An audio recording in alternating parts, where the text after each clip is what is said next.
Alright, so let's look at chapter 17, one of my favorite chapters because I absolutely love soup. I make soup all the time. But soup is really important, but not as important as the rest of the things in this chapter. We're going to cover a little bit of stocks, and we're also going to talk about the mother sauces and the daughter sauces, because this is really important, especially if you are designing a menu, because a lot of times your protein needs that accompaniment of a sauce. So, scrolling down really quickly, I'm just going to pull out some key terms that are really important. I will be talking about these, and especially in my demos, I do, when I talk about mirepoix, it is a combination, which we'll learn a little bit, that it is a typical basic mirepoix is onions, carrots, and celery. Now, if we go into Louisiana cooking, we call what's the Holy Trinity, and you take the celery out and you add peppers in there. But we're just going to talk about basic mirepoix because this is French. We'll talk about the roux, and I will show you how to make a roux, and you will do some roux, and we'll also look at temper because this is important so that we don't curdle anything. Sauces play a very important role in most meals because soups can be a standalone meal or it can serve as an appetizer to a larger meal. Sauce is a perfect complement to most foods, especially your steaks and your chickens and whatnot. But even today, we still accompany sauce with some of our proteins. When we did chicken, the pecan chicken, we had that sauce in there. It just adds a little extra element, little moisture to it, and another level of flavor. So, stocks. They are an important part of any professional kitchen. You should always know how to prepare a stock. Now, because stocks take a lot of time and a lot of effort, we will not do any labs that revolve around stock. In my classroom, I do make stock out of my usable waste components like my celery and my parsley stems and my chicken bones and things like that. But for you guys, you will just probably use just a can of Swanson stock or broth when we need that. We won't have a lab where you actually make stock because stock takes a very long time, and it's a very temperamental type of dish because you've got to cool it quickly and you have to store it so you don't grow any kind of bad bacteria. So it's not something that you can just put on the stove and just walk away and magically it puts itself in the refrigerator. So there's a lot of things that go into making a stock, so which is why we won't make it in your labs. But we will talk a little bit about it. There are 4 essential parts of all stock. There's going to be one major flavoring ingredient, such as meats and bones. There's going to be a liquid. Most of the time, it's just water. Stocks are a great recycling effort. You have a lot of waste product that is usable waste. I mean, add usable waste products like fish bones, chicken bones, or beef bones. If you boil that down in water, you get that flavor from the marrow, and all of that liquid just becomes really, really flavorful for whatever ingredient you put in there. So you really don't need to heighten it with any other types of liquid. Water will do just fine. Then we have a mirepoix. And then, as I said, the mirepoix is just a mixture of coarsely chopped onions, carrots, and celery that provides flavor base for stock. The mixture, this is a typical mixture, is 50% onions, 25% carrots, and 25% celery. If you have a pale or a white sauce, such as fish, you usually use a white mirepoix, in which we would substitute the carrots for parsnips, add a little bit more onions, and even some chopped mushrooms. So that is your mirepoix right there. For a stock, it does not have to be small dice. It does not have to be uniform because really what you're doing is you're just extracting the flavor. And you know what? When we do stock, we don't even dice it up. It's usually just roughly chopped pieces that came off of when we were peeling carrot for whatever. It could be just skins of the carrot. It could be the ends, the ends of the celery. Make sure you wash it. It does not have to be cut up because we're not going to eat the stock, or we're not going to eat the mirepoix in this application. Aromatics. You can use a bouquet garni, which is a small bundle of herbs. It's a bag of herbs, one bundle of herbs. You would have thyme, parsley stems, bay leaf, all tied together.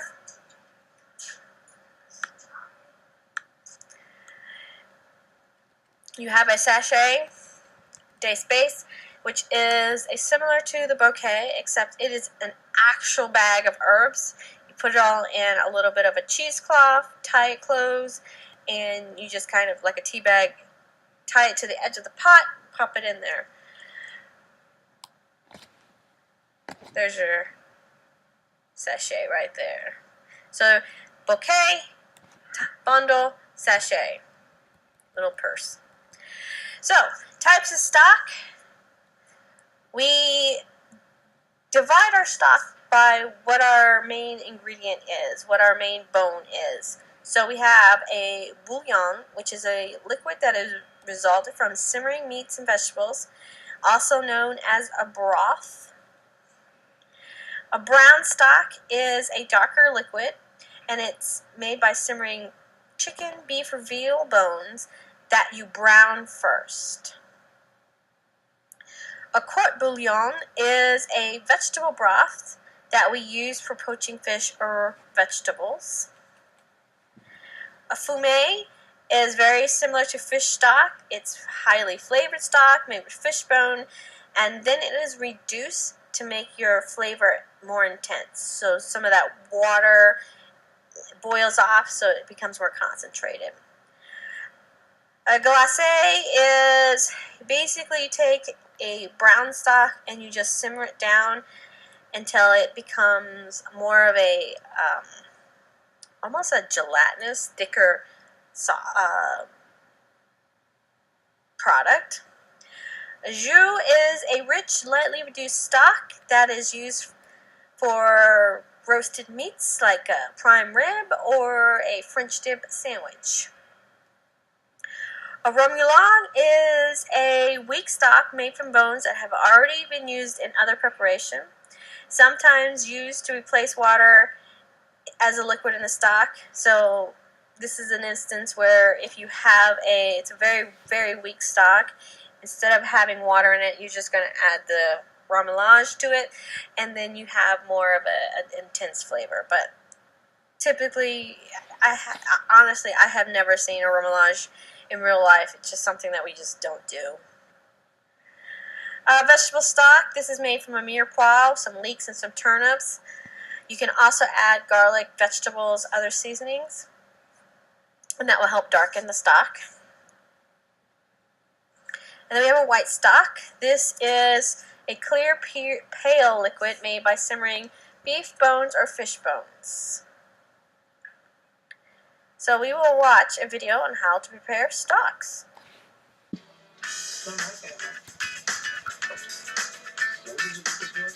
How to prepare stock. The essential components of basic stocks include bones, water, mirepoix, and aromatics. Begin by adding the bones and cold water to a large stock pot. Over very low heat, bring the liquid to a simmer. As the liquid slowly heats, skim the surface with a slotted spoon or ladle to clarify the liquid. Discard the foam rising to the top. Keep in mind that making stock takes about 6 hours. Keep the liquid from boiling and skim often. Add the mirepoix and the aromatics during the last hour of cooking time, typically when the stock has developed flavor, body, color, and clarity. How to prepare stock.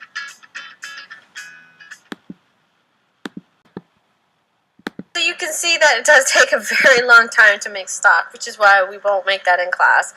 But like I said, for my class, I usually make stock, and then we use it throughout the year. I just make a big batch of stock, maybe at the end of the year after we do chicken fabrication, and then we freeze it in smaller packaging, and then we use it throughout the year. Alright, so preparing your bones for stock. I'm going to read through what the book says. Typically, when I make stock, I don't do most of this. It's just an extra step, but if you really want to make like a consomme or a clear stock, then you could definitely follow these tips. But again, our bones are just like the backbones of a chicken, or I just throw in the thighs or the wings because we don't use those in class, and we get that meaty flavor as well. But we're going to talk about how to prepare it. It says you must cut your bones to the right size and then either blanch it, brown it, or sweat it. Typically what we do is we take our chicken bones, we roast it, or we brown it. It gives a nice rich flavor. It does darken the stock a little bit, but it does have a great roasted chicken flavor. Now, blanching the bones, you get rid of some of the impurities that can cause cloudiness in the stock. So for blanching, you put the bones in a stock pot, cover it with cold water, bring it to a slow boil. When the pot is full of boil, remove the floating waste or the scum, and then you have your blanched bones. For browning bones, you roast them in a hot oven for about an hour until they are golden brown. Once they're evenly brown, you place them in a stock pot, cover with cold water, and then bring to a simmer. This is going to give that stock, like we did with our chicken, a nice, richer flavor and a deeper color. So when our chicken stock is actually done, it's almost like a beef stock color. I mean, it's really dark and it's really flavorful. Sweating causes the bones and mirepoix to release flavor more quickly when liquid is added. In the sweating process, you're going to cook the bones and the vegetables in a small amount of fat over low heat until they start to soften and then they start to release moisture.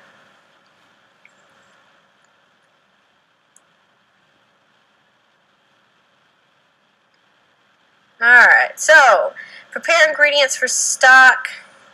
Flavor, color, body, and clarity determine the quality of stock. Your stock should be flavorful, but not so strong that it's going to overpower all the other ingredients in the finished dish. In a chicken noodle soup, for example, you should be able to taste the chicken, the noodles, and the vegetables as well as the broth. You should not have an overpowering flavor of the chicken broth that overpowers everything else. So just keep that in mind. Your fish, chicken, and broth have beef stocks have the strongest flavors, while your white veal stock is going to be very neutral. Alright, so I'm going to kind of skim through. You can read through that, but skim through.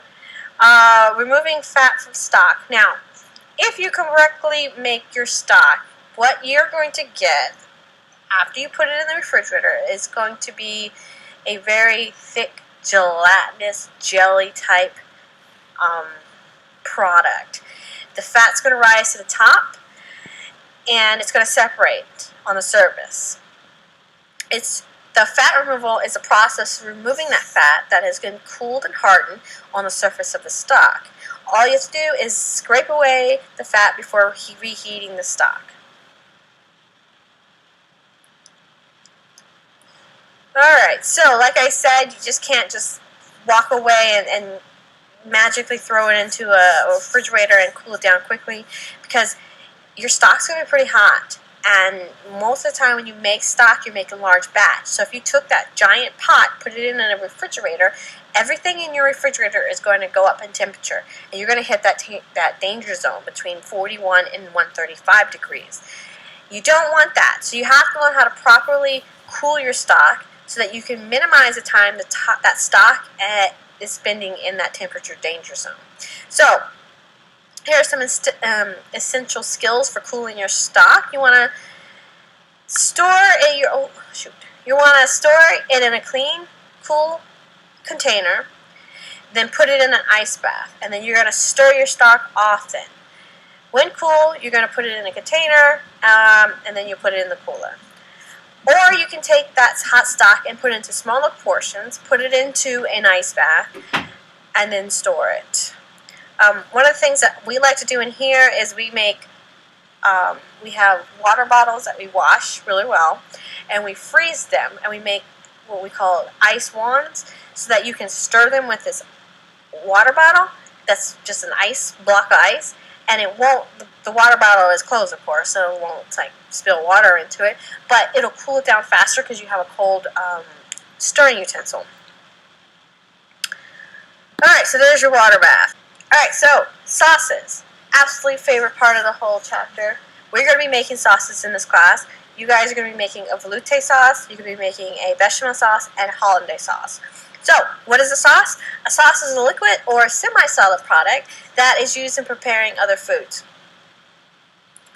Most sauces start with what's called a roux as one of their main ingredients. It is a thickener made with equal parts flour and fat. The fat can be bacon grease, it can be clarified butter, oil, or shortening. I will have a video that you're going to watch that will show you how to make a roux. And you guys are going to do a roux. You're going to do 3 stages of a roux as a lab. Now, there is one stage that I don't want you to do in class, and that is the brick roux. It is that dark, dark, dark brown color. If you don't do it correctly, if you cook it too fast, you're going to get really funky flavor or funky smell in your whole entire school. It smells like burnt popcorn. So we just typically say stay away from making the burnt brick roux. Those are for Cajun cooking, and it's something that's done for a very long time. Over lower heat, kind of brown it slowly so you don't get that weird funky smell. Anyway, so there are 5 classic mother sauces, and your mother sauce is the base for most other sauce. So we're looking at our first one is a bechamel. A bechamel is a very simple one. It is made from milk and a white roux. Now, if you add some sausage to that, you have biscuits and gravy. Well, you have gravy. So that will be your first lab. You're going to make a roux, and you're going to use milk, and your fat's going to be your sausage drippings. You're going to make a roux. You're going to make biscuits and gravy. Now, a velouté is made from veal, chicken, or fish stock, and you use either a white or a blonde roux. We have a brown or an espagnole sauce. This is made from a brown stock and a brown roux. Next, we have a tomato sauce. This is made from tomatoes, of course, and there's a lot of other components in it, but it's just typically a tomato sauce. And the roux is optional. It pretty much thickens on its own because of the components that goes into it. And then lastly, we have a hollandaise. Now, this is an emulsion. This is a tip different from your other sauces, meaning there is no thickener, there is no roux that we use. Instead, we use an emulsion of eggs or egg yolks, butter, and lemon. As you slowly cook those eggs, it thickens, and so that's where you get your thickness from the hollandaise. Now, your textbooks give you a kind of a chart breakdown of the mother sauce, bechamel right there, and then the derivatives. So by adding a few extra ingredients, for instance, cheddar cheese to a bechamel, you have a cheddar cheese sauce, and you can make macaroni and cheese. So do know the mother sauces and know all of the derivatives of those mother sauces, because that will be on the test. But you can kind of see taking a brown sauce, adding some red wine and parsley, you have a Bordelaise sauce. Adding some Madeira wine, you have a Madeira sauce. So there's a lot of things that you can make with the mother sauce. In order to make a sauce, you need to have a roux. And I'm going to go over the different types of roux that we have. And your first lab will be to make a roux, to make the 3 stages of the roux. The first one is a white roux. A white roux is cooked for a very short period of time. There's very little color, and it is kind of bland and a little starchy, kind of floury, but it has the most thickening power. You would use a white roux for a sauce that has very little color needed, like a bechamel sauce. The next one is a blonde roux. This is cooked a little longer than the white roux until the flour turns golden and you start to have that nutty aroma. It is used in ivory color sauces like a velouté, And a blonde roux is a little bit more flavorful than the white roux, and it has a light, nutty taste. The third one is a brown or a dark brown roux. This is cooked until it develops a darker color. It's used in dishes that require a dark brown color, like a brown sauce. Brown roux is nutty and it's rich, and it is not as strong as a thickener as the white roux because of the longer that it's cooked. So just keep that in mind. You'll have to add a little bit more to your sauce in order to get the thickening power. So the next thing we have is a beurre mayonnaise, which is a thickener made of equal parts of flour and soft whole butter. You mix the flour and the butter together and then shape it into a little ball, and then you use it in your cooking sauce. Another thickener is a slurry. This is a cornstarch mixed with cold liquid, and you can use this instead of a roux. You don't want to add cornstarch directly to the sauce because it will just kind of clump up and make lumps. You want to dissolve it in a cold liquid, and then it should look about the consistency of heavy cream. Then you pour it into your sauce and you whisk it, but you don't want it to come to a long boil because then it starts to break down and your sauce gets watery again.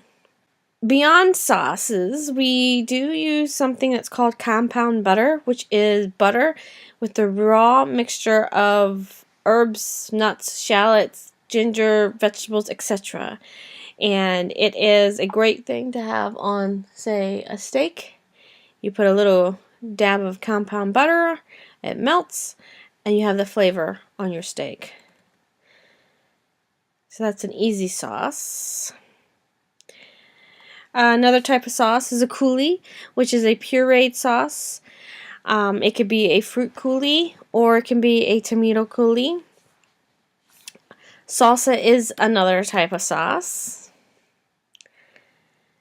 Let's see, there's your coulis right there. You just puree it and then you strain it and then you have the nice liquid down there.